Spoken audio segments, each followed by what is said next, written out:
Hi students, welcome back to my YouTube channel.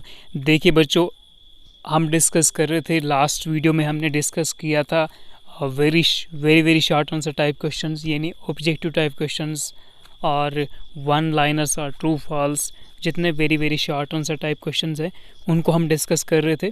तो this is video number 2। तो चलिए हम आगे वाले क्वेश्चंस देखते हैं। देखिए आपके पास यहाँ पर क्वेश्चन है, name the electromagnetic wave that is used for taking photographs of earth under foggy conditions। ठीक है, तो ये क्वेश्चन ऑलरेडी रिपीट भी हो चुका है। तो इंफ्रारेड रेज या इंफ्रारेड वेव्स का हम यूज़ कर सकते हैं। तो आपने सुना भी होगा या यूजुअली देखा भी होगा। तो इंफ्रारेड जो कैमरे होते हैं या इंफ्रारेड रेज जहाँ पर यूज़ की जाती हैं फ़ोटोग्राफ्स लेने के लिए, जब काफ़ी जो लाइट है यानी रोशनी है उस टाइम कम है, फोगी कंडीशन है, ठीक है, फोगी वेदर है, काफ़ी धुंध पड़ा हुआ है, तो वहाँ पर आप आईआर कैमरास का यूज़ कर सकते हैं, जहाँ पर आपको इंफ्रारेड रेज का यूज़ करके फ़ोटोग्राफ्स लिए जाते हैं। नेक्स्ट क्वेश्चन है, देखिए, find the power of combinations of a convex lens and concave lens of power 5 diopter and 4 diopter respectively. ठीक है, तो दो लेंस का कॉम्बिनेशन आपको दिया गया है, एक कन्वेक्स लेंस है, एक कनकेव लेंस है, और जो कन्वेक्स लेंस का उसका पावर 5 diopter है एंड जो कनकेव लेंस है उसका पावर 4 diopter है। तो total combination of the power of combination of the lens क्या होगा? ठीक है, तो पावर ऑफ कॉम्बिनेशन के लिए आपको डायरेक्टली पावर्स को ऐड करना होता है। तो आपका जो टोटल नेट पावर आएगा दोनों लेंस का, that will B 5 + 4 that is 9 diopter। ठीक है, या इसको डॉप्टर पढ़ते हैं। चलिए आगे क्वेश्चन देखते हैं। Next, what is the ratio of radii of 2 nuclei with mass numbers in the ratio 8:64। तो आपके पास जो दो न्यूक्लियाई दिए गए हैं उनके जो मासेस हैं they are in the ratio of 8:64। ठीक है, तो mass number of nuclei, first nuclei is 8 and mass number of the second nuclei is 64। तो आपको निकालना है इन दोनों का रेडियाई का रेशो क्या है, इन दोनों के रेडियस का रेशो क्या आता है।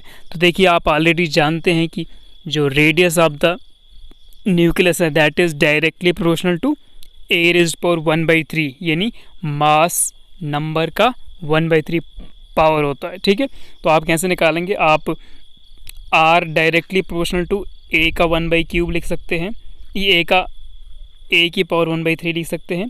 ठीक है, तो आप R1 आपका आ जाएगा, R1 directly proportional to A1 का 1/3 और R2 भी आ जाएगा A2 का पावर 1/3। ठीक है, तो आप दोनों का रेशो ले लीजिए। तो R1/R2 इज इक्वल टू क्या हो जाएगा? A⁻1, ठीक है, A1 का ⁻1/3 एंड अपॉन A2 का ⁻1/3। ठीक है, दोनों के रेडियस का डिवाइड कर दीजिए लेफ्ट में और is equal to that will be, दोनों के मास नंबर्स राइट साइड में डिवाइड कर दीजिए, दोनों का रेशो ले लीजिए। ठीक है, तो R1/R2 is equal to A⁻1/3 upon A2 का ⁻1/3। ठीक है, तो आपके पास मास नंबर्स क्या है? मास नंबर आपके पास 8 और 64 है। तो A1 की जगह पे आप 8 पुट करेंगे, तो 8 की पावर 1/3 अपॉन 64 की पावर 1/3। ठीक है, तो दोनों का पावर 1/3 है तो आप होल पावर 1/3 कर सकते हैं। तो 8/64 का होल पावर कर दीजिए 1/3, तो 8/64, 8 8 64, तो ये हो जाएगा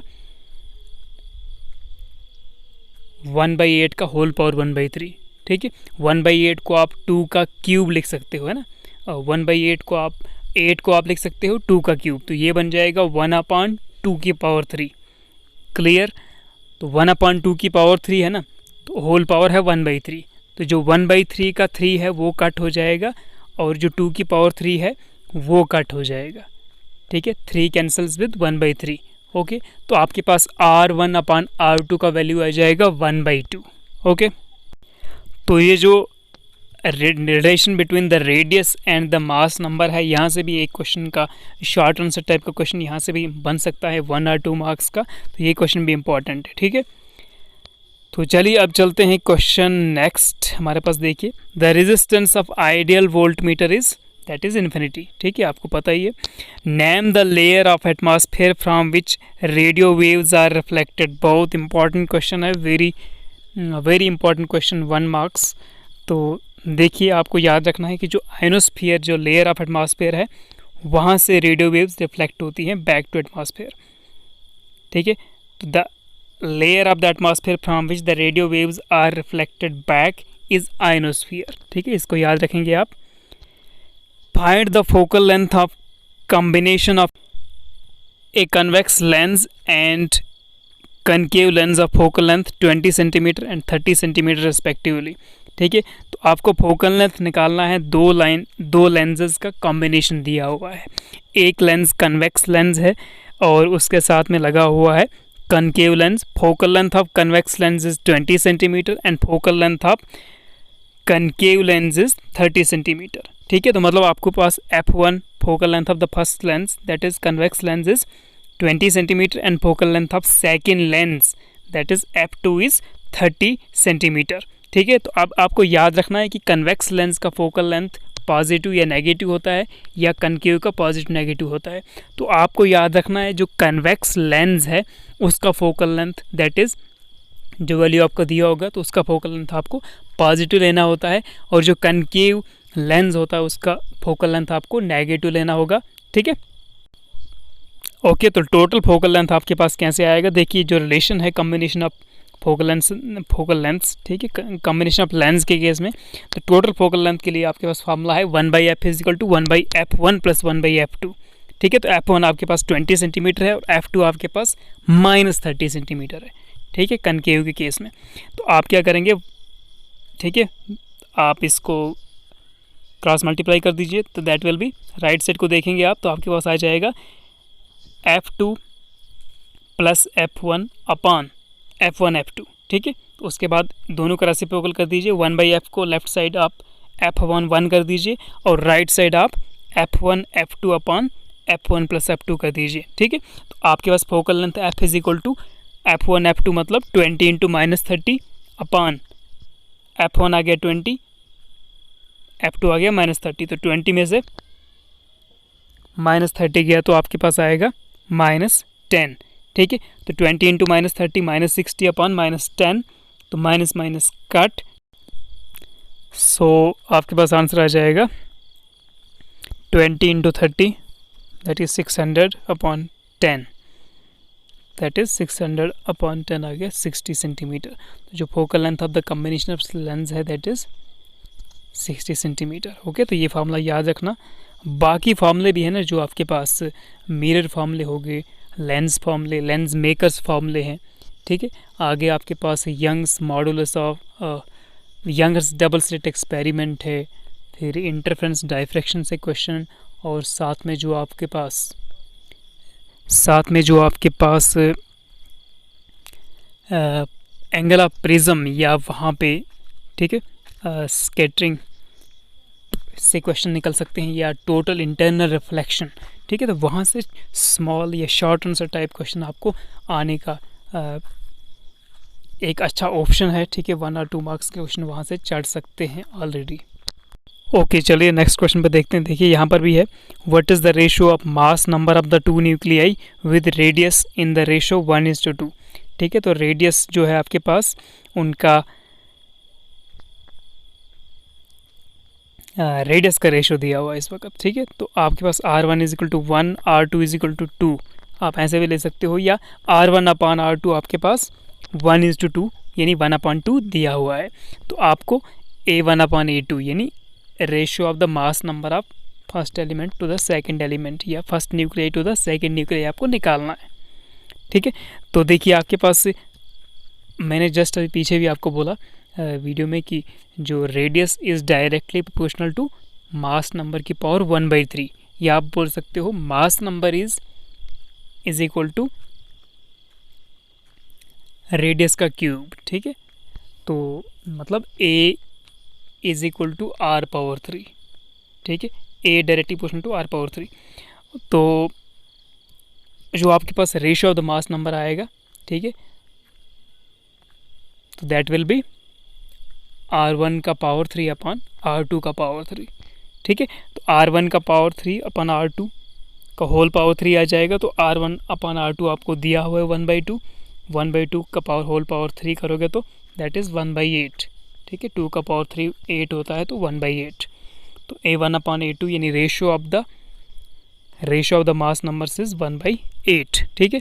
नेक्स्ट क्वेश्चन है N type semiconductor is electrically neutral, true या फॉल्स, ठीक है। It's true. आपको याद रखना है कि जो एन टाइप और पी टाइप सेमीकंडक्टर्स होते हैं overall they are electrically neutral, ठीक है। तो याद रखना एन टाइप सेमीकंडक्टर के लिए भी इलेक्ट्रिकली न्यूट्रल ट्रू फॉल्स पूछा जा सकता है और पी टाइप के लिए भी ट्रू फॉल्स वाला क्वेश्चन पूछ सकता है कि ये इलेक्ट्रिकल न्यूट्रल होते हैं या नहीं, ठीक है। तो आपको ट्रू आंसर करना है both N type semiconductors and P type के लिए। आपका जो आंसर रहेगा that will be true, they are taken as electrically neutral, ठीक है। अब चलते हैं नेक्स्ट क्वेश्चन पे। नेक्स्ट क्वेश्चन देखिए, the resistance and width of depletion layer of a PN junction diode decreases with forward biased, ठीक है। तो जो width of the depletion layer और उसका जो रेजिस्टेंस है तो वो पीएन जंक्शन का डिक्रीज होता है फॉरवर्ड बाइसिंग करने से, ठीक है।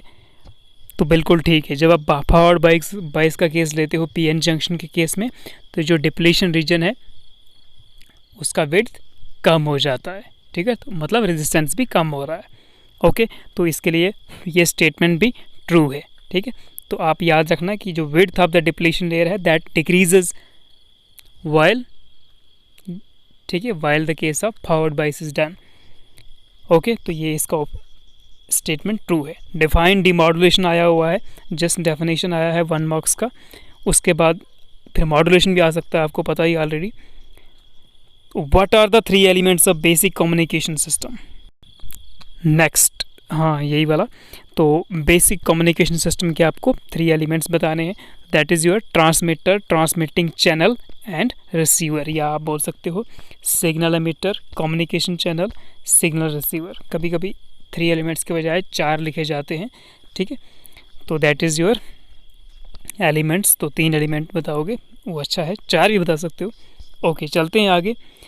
Modulation is an essential feature of transmitter, receiver, both of them, none of these, ठीक है। तो मॉड्यूलेशन एसेंशियल फीचर है किसका? ट्रांसमीटर का, और डीमॉड्यूलेशन किसका है? रिसीवर का।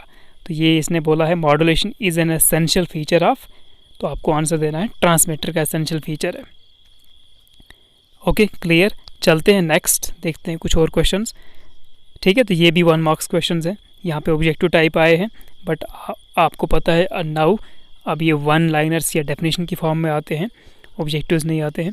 देखिए क्वेश्चन नंबर 1 है यहाँ पे, what is the resistance if bands of colours on carbon resistor in the sequence are red, black and gold, ठीक है। तो इसने चौथा कलर उसके बारे में बोला ही नहीं है, पहला, दूसरा, तीसरा, ठीक है। सो रेड के लिए आपको नंबर पता होना चाहिए, ब्लैक का भी नंबर, तो वो जैसे रेड के लिए 2 है, ब्लैक के लिए 0, तो बन जाएगा 20 इंटू थर्ड कलर का देखा जाता है डेसिमल मल्टीप्लायर, तो 10⁻⁴। तो गोल्ड के लिए होता है 10⁻⁴, सिल्वर होता तो 10⁻⁻² होता, तो आपके पास आएगा 20 इंटू 10⁻⁻1, इतने ओम आएगा, ठीक है। तो 20 इंटू 10⁻⁻1 को आप 2.0 लिख सकते हो, यानी 2 ओम, ठीक है। फोर्थ कलर इसने बोला ही नहीं है, ना तो सिल्वर बोला है, ना गोल्ड, और ना नो कलर भी नहीं बोला है, ओके। और देखिए साथ में एक इम्पॉर्टेंट क्वेश्चन है, the angle of dip at poles is, तो ये बहुत इंपॉर्टेंट क्वेश्चन है, तो ये आपको याद रखना है 90 डिग्री होता है, ठीक है। ये क्वेश्चन आया हुआ है कहाँ पे? ये क्वेश्चन आया है मैग्नेटिज्म से, ठीक है, अर्थ मैग्नेटिज्म से आया हुआ है। तो याद रखना मैग्नेटिक डिप जो है अर्थ के केस में, तो वहाँ पर जो एंगल है, तो the angle of dip at poles is 90 degree, clear. बढ़ते हैं आगे। Now we have next question, in which region of the atmosphere ozone layer exists. ये क्वेश्चन भी रिपीट हो चुका ऑलरेडी, वीडियो में डिस्कस भी किया हमने लास्ट टाइम। तो ओजोन लेयर आपको पता है, ओजोन लेयर एटमॉस्फेयर का जो लेयर जिसमें ओजोन लेयर प्रेजेंट होता है उसको क्या बोलते हैं, उसको स्ट्रेटोस्फीयर कहते हैं। काफ़ी जगह पे ये एनवायरमेंटल लेवल पे भी क्वेश्चन इंपॉर्टेंट है। ओके, तो ओजोन लेयर आपको पता ही है 25 से 50-60 किलोमीटर तक इसका रीजन है ओजोन लेयर का। ठीक है, तो स्ट्रेटोस्फीयर में यहाँ पर जैसे लिखा हुआ है 30 to 50 kilometre above the earth surface, तो 30 किलोमीटर से लेकर 50 किलोमीटर तक आपको ओजोन का लेयर मिलता है अराउंड द अर्थ। ठीक है, और इस रीजन को या इस लेयर ऑफ द एटमॉस्फेयर को हम स्ट्रेटोस्फीयर कहते हैं। नेक्स्ट क्वेश्चन देखिए, ये भी very short answer type question है, बस थोड़ा सा इसमें कैलकुलेशन है। The angle of minimum deviation for a prism is 60 degree, prism of 60 degree is 30 degree. तो एंगल ऑफ मिनिमम डिविएशन, एक प्रिज्म है, आपको पता है एंगल ऑफ प्रिज्म 60 डिग्री होता है, तो एक प्रिज्म है 60 डिग्री वाला, उसका जो एंगल ऑफ मिनिमम डिविएशन है वो 30 डिग्री दिया हुआ है। ओके, तो 30 डिग्री आपको एंगल ऑफ मिनिमम डिविएशन दिया है।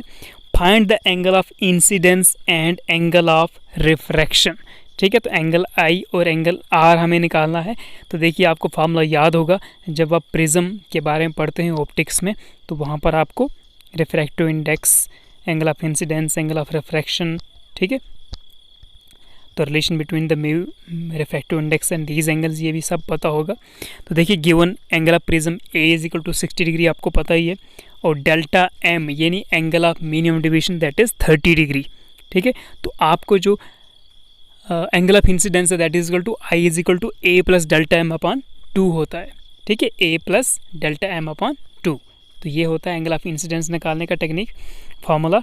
एंड ये आ जाएगा आपका 60 plus 30 upon 2 that is 90 upon 2 that is 45 degree. तो आई आ गया आपका 45 डिग्री। और एंगल ऑफ रिफ्रैक्शन जो होता है वो एंगल ऑफ प्रिज्म बटा 2 होता है, यानी a/2। तो याद रखना आपको कि I is equal to angle of prism plus angle of minimum deviation upon 2, यानी a प्लस डेल्टा m/2। और जो एंगल ऑफ रिफ्रैक्शन है r, तो r is equal to half of the angle of prism, यानी a/2। ठीक है, तो इस तरह आप निकाल सकते हो। ओके, तो आई आ गया आपके पास 45 डिग्री, और जो आपका r है that is 30 degree, 60 upon 2 30 degree. Okay, चलते हैं next. So now we have, देखिए हाफ लाइफ पीरियड से क्वेश्चन आया हुआ है। Half life of 2 radioactive substances is in the ratio of 1:2। What is the ratio of their decay constants. ठीक है, तो आपको लैम्डा 1 अपॉन लैम्डा 2 यानी डीके कॉन्स्टेंट्स का रेशियो बताना है। HLP यानी हाफ लाइफ पीरियड्स दोनों के आपको 1:2 रेशियो में दिए हुए हैं। तो आपको ऑलरेडी पता होगा कि हाफ लाइफ, ठीक है, THLP इज इक्वल टू कितना होता है 0.693 अपॉन लैम्डा। ठीक है, that is the formula. Okay, तो देखिए आपको दिया हुआ है हाफ लाइफ पीरियड के रेशोज़, मतलब T1 अपॉन T2 आपके पास दिया हुआ है। तो कितना दिया है 1/2, 1:2। तो T1 अपॉन T2 आपको 1/2 दिया है। तो हमें पता है कि हाफ लाइफ का फॉर्मूला क्या है 0.693 अपॉन लैम्डा 1 T1 के लिए, और T2 के लिए आ जाएगा 0.693 अपॉन लैम्डा 2। ठीक है, तो इसको आप डिवाइड करो T1 अपॉन T2 की जगह पे, तो ये आ जाएगा 0.693 कैंसल्स विद 0.693। ठीक है, तो आपके पास आ जाएगा, तो लैम्डा 2, ठीक है, ऊपर जाएगा, लैम्डा 1 डिवाइड में रहेगा, तो lambda 2 upon lambda 1 is equal to 1/2। ठीक है, तो इसको आप उल्टा करके लिख दीजिए, that is lambda 1 upon lambda 2 is equal to 2 upon 1। तो जो आपके डीके कॉन्स्टेंट्स का रेशियो आ गया दैट इज़ 2:1। ठीक है, तो जस्ट ये 1-2 लाइन में आपका हो जाता है, छोटा सा कैलकुलेशन है। नेक्स्ट क्वेश्चन देखिए। हाँ, इसी में एक और चीज़ बताना चाहूँगा आप लोगों को। तो देखिए जो एटम्स एंड न्यूक्लियस ये क्वेश्चन आया हुआ है, यहाँ से बाकी क्वेश्चंस भी काफ़ी बनते हैं। न्यूक्लियर फिशन, न्यूक्लियर फ्यूजन, वहाँ से भी कहीं 1 मार्क्स का क्वेश्चन पूछ सकता है या एग्जाम्पल पूछ सकता है आपको। ठीक है, और साथ में अल्फ़ा पार्टिकल्स, बीटा पार्टिकल्स का कोई प्रॉपर्टी पूछ सकता है, मे बी एनी 2 प्रॉपर्टीज़। ठीक है, या फिर अल्फ़ा पार्टिकल का रिलीज़। ठीक है, अगर अल्फ़ा पार्टिकल रिलीज़ हो रहा है, बीटा पार्टिकल रिलीज़ हो रहा है, तो कोई आपको वहाँ पर एक न्यूक्लियर दे सकता है, बोलेगा कि इसमें से अगर एक जस्ट एक मतलब सिंबॉलिक फॉर्म में एक रिलेशन देगा। ठीक है, इक्वेशन जिसमें आपको स्टार्टिंग में एक न्यूक्लियर देगा, ठीक है, उसका कोई एटॉमिक नंबर और मास नंबर दिया होगा, फिर उसके आगे आपको एरो दिया होगा, उसके आगे एक नया न्यूक्लियाई होगा, उसके आगे फिर से एरो, एक नया न्यूक्लियाई। ठीक है, तो बोलेगा कि इसमें कितने अल्फ़ा पार्टिकल कितने बीटा पार्टिकल रिलीज़ हो रहे हैं, उनके बारे में आप बताओ। ठीक है, तो इसके लिए आपको थोड़ा सा एटम्स एंड न्यूक्लियाई से आपको क्वेश्चन बनते हैं। ठीक है, तो स्टार्ट पीछे भी इसने जैसे radius of the hydrogen atom को पूछ सकता है, या velocity of the electron in hydrogen atom. ठीक है, फर्स्ट ऑर्बिट के केस में, या एनर्जी का पूछ सकता है कि energy of the orbit in hydrogen atom, first orbit second orbit. ठीक है, या बाइंडिंग एनर्जी के ऊपर जस्ट आपको पूछ सकता है कि बाइंडिंग एनर्जी पर न्यूक्लियन किस न्यूक्लियाई के लिए सबसे ज़्यादा है। ठीक है, वहाँ से क्वेश्चन पूछ सकता है बाइंडिंग एनर्जी पर न्यूक्लियन के केस में। ठीक है, या फिर जो अभी हमने जस्ट डिस्कस किया क्वेश्चन कि radius of the nuclei is directly proportional to the mass number की पावर 1/3। ठीक है, या जिसको हम R is equal to R0 A power 1/3। ठीक है, वो रिलेशन यूज़ कर सकते हैं, तो वहाँ से भी क्वेश्चन बनता है। ठीक है, तो जस्ट ये 1 और 2 मार्क्स से क्वेश्चन यहाँ से बनते हैं। ओके, चलते हैं अब नेक्स्ट। तो देखिए यहाँ पर एक और क्वेश्चन है, NPN ट्रांजिस्टर से क्वेश्चन आया है। तो maximum current passes through emitter NPN transistor के केस में, तो बिल्कुल करेक्ट ऑप्शन है, इट इज़ ट्रू। ठीक है, ये क्वेश्चन रिपीट हो चुका है, पीछे भी हमने पढ़ा हुआ है। NPN ट्रांजिस्टर के केस में मैक्सिमम करंट एमिटर से फ्लो होता है। ठीक है, एमिटर से पास होता है। नेक्स्ट वी हैव, देखिए radio waves of a constant amplitude can be generated by oscillator. तो बिल्कुल करेक्ट है, दिस इज़ ट्रू। ठीक है, oscillator can generate radio waves. ठीक है, जिनका कांस्टेंट एम्पलीट्यूड होगा, बिल्कुल ठीक है, तो ट्रू इसका ऑप्शन है। इस पॉइंट को याद भी रख दीजिए आप कि ऑसिलेटर से आप रेडियो वेव्स जनरेट कर सकते हैं having constant amplitude. What is a modulated wave? ठीक है, तो मॉड्यूलेटेड या डीमॉड्यूलेटेड, हाँ ये मॉड्यूलेशन और डीमॉड्यूलेशन की तरह क्वेश्चन है। ठीक है, सेम है जस्ट। तो अगर आपको मॉड्यूलेशन डीमॉड्यूलेशन आता है तो आप मॉड्यूलेटेड वेव या डीमॉड्यूलेटेड वेव को भी बोल सकते हैं। तो क्या होता है मॉड्यूलेशन, क्या होता है, in the process of modulation the modulated wave when mixed with the carrier wave the resulting wave so produced is called modulated wave. ठीक है, मॉड्यूलेशन मतलब just mixing of the waves. ठीक है, तो जब आप क्या करते हैं, कैरियर वेव को, ठीक है, एक सिग्नल के साथ मिक्स करते हैं, तो आपके पास जो वेव आता है, जो बनता है, यानी प्रोसेस ऑफ मॉड्यूलेशन के बाद, तो that is called modulated wave.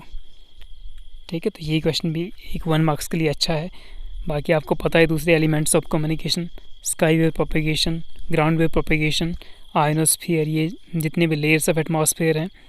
ठीक है, तो ये इम्पॉर्टेंट है, और मॉड्यूलेशन डीमॉड्यूलेशन से भी एक क्वेश्चन इम्पॉर्टेंट है। फिर एम्पलीट्यूड मॉड्यूलेशन, फ्रीक्वेंसी मॉड्यूलेशन, तो वहाँ से भी छोटे क्वेश्चनों का आने का काफ़ी इम्कान रहता है। ओके, नेक्स्ट देखते हैं, what type of communication is use for television. ठीक है, तो ये हमने लास्ट वीडियो में पढ़ा भी था, that is space wave communication. ठीक है, स्पेस वेव प्रोपेगेशन का केस। ठीक है, तो space wave communication is used for telecasting the TV signals. Next question है, देखिए बच्चों लास्ट क्वेश्चन है, demodulation is an essential feature of, that is receiver. So okay students, thanks for watching and happy learning, have a good day.